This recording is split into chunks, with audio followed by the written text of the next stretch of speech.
কিয়ামতের দিন হবে ভয়াবহ ও হৃদয় বিদারক, যেখানে প্রিয়জন হয়ে যাবে অচেনা আর প্রত্যেকেই ডুবে থাকবে নিজের হিসাব নিকাশে। আর সেই কঠিন মুহূর্তে মুক্তির একমাত্র অবলম্বন হবে নেক আমল এবং নবীজি সাল্লাল্লাহু আলাইহি ওয়াসাল্লামের শাফায়াত। কিয়ামতের দিন নবীজি সাল্লাল্লাহু আলাইহি ওয়াসাল্লামের সবচেয়ে কাছে যারা থাকবে তা নিয়ে বিস্তারিত দেখুন ডেস্ক রিপোর্টে।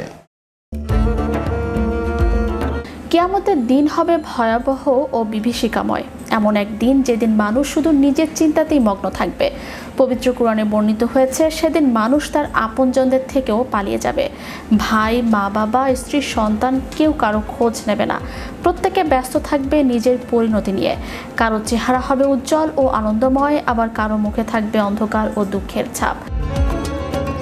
সেদিন মানুষের আমলই নির্ধারণ করবে তার চিরস্থায়ী ঠিকানা জান্নাত না জাহান্নাম।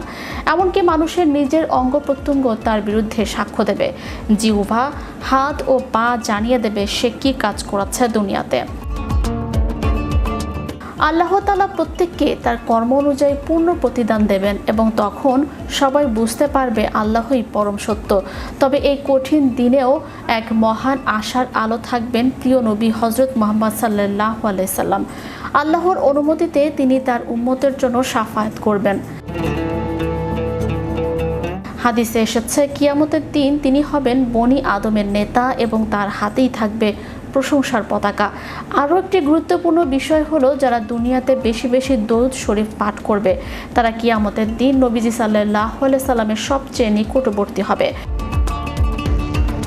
তাই দরুদ পড়া শুধু একটি আমল নয়, বরং এটি আল্লাহর নির্দেশ এবং নবীর প্রতি ভালোবাসার প্রকাশ। অতএব আমাদের উচিত দুনিয়ার ক্ষণস্থায়ী জীবনকে আখিরাতের প্রস্তুতির জন্য কাজে লাগানো, বেশি বেশি নেক আমল করা, আল্লাহর বিধান মানা এবং নবীজি সাল্লাল্লাহু আলাইহি সাল্লামের প্রতি দরুদ পাঠ করা।